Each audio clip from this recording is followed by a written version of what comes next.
Assalamualaikum warahmatullahi wabarakatuh.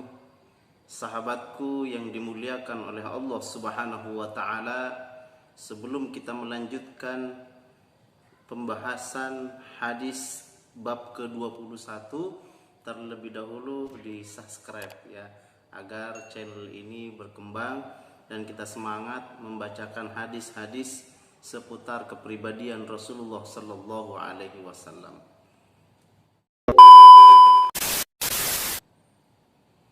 Baik sahabatku yang dimuliakan oleh Allah Subhanahu wa taala, bab 21, bab ma jaa fi tik'ati Rasulillah sallallahu alaihi wasallam. Bab yang menjelaskan tempat perletakan Rasulullah sallallahu alaihi wasallam. Hadis yang pertama, Jabir bin Samurah radhiyallahu anhu bercerita, Ra'aitu Rasulullah sallallahu alaihi wasallam muttaki'an ala wisadatin ala yasarihi, yang artinya aku pernah melihat Rasulullah sallallahu alaihi wasallam duduk bertelekan pada sebuah bantal di sebelah kirinya. Jadi sahabatku yang dimuliakan oleh Allah, hadis yang pertama, Rasulullah sallallahu alaihi wasallam bertelekan. Maksudnya bertelekan itu tangannya bertelekan ya, ala wisadatin, di atas bantal di sebelah kiri, ala yasarihi, di sebelah kiri ya.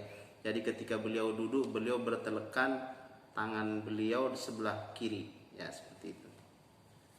Kemudian hadis yang kedua, dalam sebuah riwayat yang bersumber dari ayah Abdurrahman, yaitu Abu Barkah Nafi bin Al-Harith, dikemukakan, qala Rasulullah sallallahu alaihi wasallam, ala uhaddithukum bi akbaril kabair. Qalu bala ya Rasulullah. Qala al-isyraku billah wa uququl walidaini. Qala wa jalasa Rasulullah sallallahu alaihi wasallam wa kana muttaki'an. Qala wa syahadatuz zur au qauluz zur. Qala ma zala Rasulullah sallallahu alaihi wasallam yaquluha hatta kunna laitahu sakata. Artinya Rasulullah sallallahu alaihi wasallam bersabda, inginkah kalian kuberitahu tentang dosa-dosa yang paling besar? Kata Rasulullah. Para sahabat pun menjawab, tentu saja wahai ya Rasulullah. Rasulullah sallallahu alaihi wasallam bersabda, menyekutukan Allah dan durhaka kepada kedua orang tua. Abu Bakar Nafi Al-Haris menerangkan, Rasulullah sallallahu alaihi wasallam duduk sambil bertelekan. Kemudian Rasulullah sallallahu alaihi wasallam bersabda lagi, dan kesaksian palsu atau ucapan keji. Abu Bakar Nafi bin Al-Haris bercerita lagi, maka terus diulang-ulang tentang kesaksian palsu sehingga kami berkata di dalam hati, mudah-mudahan beliau berhenti mengatakan itu.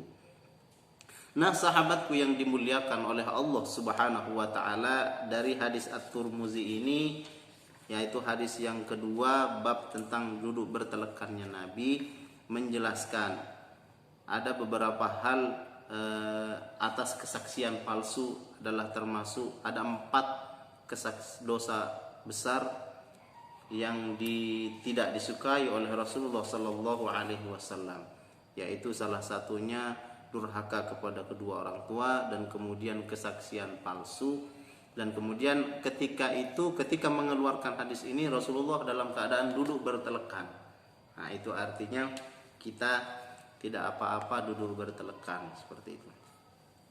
Nah, kemudian hadis yang ketiga, dalam sebuah riwayat yang bersumber dari Abu Juhaifah radhiyallahu anhu dikemukakan, qala Rasulullah sallallahu alaihi wasallam, ama ana fala aqulu muttaki'an. Yang artinya Rasulullah sallallahu alaihi wasallam bersabda, adapun aku tak mau makan sambil bertelekan. Jadi sahabatku yang dimuliakan oleh Allah, Kalau duduk-duduk santai mungkin tidak apa-apa duduk bertelekan, tapi kalau dalam keadaan makan, Rasulullah tidak menyuruh kita untuk makan sambil duduk bertelekan, ya, tidak boleh. Kemudian hadis yang ketiga, hadis yang keempat. Dalam sebuah riwayat yang bersumber dari Abu Juhairah radhiyallahu anhu dikemukakan, qala Rasulullah sallallahu alaihi wasallam, la aqulu muttaki'an, la aqulu muttaki'an. Yang artinya Rasul bersabda, aku tak mau makan sambil duduk bertelekan. Aku tak mau makan sambil bertelekan. Bayangin sahabatku, sampai 2 kali Rasulullah mengulanginya bahwa beliau tidak mau makan dalam keadaan duduk bertelekan. Kemudian yang kedua, yang hadis yang terakhir dari Jabir bin Samurah radhiyallahu anhu mengemukakan, ra'aitun nabiyya sallallahu alaihi wasallam muttaki'an ala wisadatihi. Aku melihat Rasulullah duduk bertelekan pada sebuah bantal. Ya, bertelekan seperti ini bisa, bertelekan tangan juga seperti ini bisa, ya. Jadi sahabatku yang dimuliakan oleh Allah, intinya bertelekan itu boleh kecuali dalam keadaan makan, sesuai dengan hadis yang diungkapkan di hadis At-Tirmidzi, ya, bab 21. Baik sahabatku yang dimuliakan oleh Allah Subhanahu wa taala, cukup sekian dulu penjelasan kita. Insyaallah video selanjutnya tinggal diklik di sini, yaitu bab 22 yang bertemakan cara bertelekannya Rasulullah sallallahu alaihi wasallam.